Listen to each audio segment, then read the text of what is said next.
Phoenix's annual Veterans Day Parade facing cancellation this year after the Phoenix VA's sudden withdrawal of its sponsorship. Now, this has left veterans outraged at the loss of the one day a year when we honor the state's 600,000 veterans.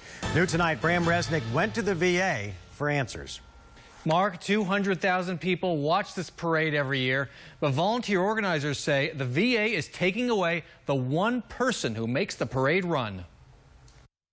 Reminds me of when I came home from Vietnam. David Lucier remembers how veterans were shunned when he returned home from Vietnam in the 1970s. Now he sees a return to those days. I think it's a pervasive attitude, a substantial shift in pervasive attitude towards veterans. The latest battle for Arizona veterans, their annual parade is being taken away. Phoenix's annual Veterans Day parade in November, the fourth largest in the country, is in danger of being canceled this year after Veterans Affairs official in Phoenix ended their sponsorship. It's like starting from scratch.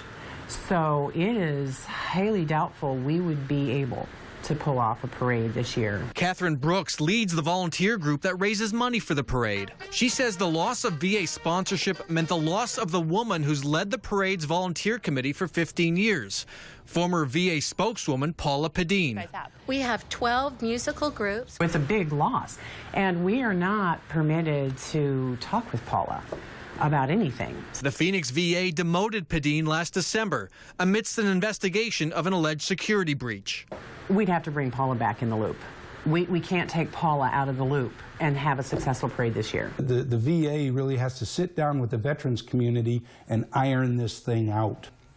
Now, Paula Pedene is not allowed to speak to the media. I just spoke to her boss, Phoenix VA Director Sharon Hellman, who indicated that Pedene will not be coming back to the parade, and hundreds of VA employees who volunteered on VA time, meaning taxpayer time, will now have to work the parade on their personal time.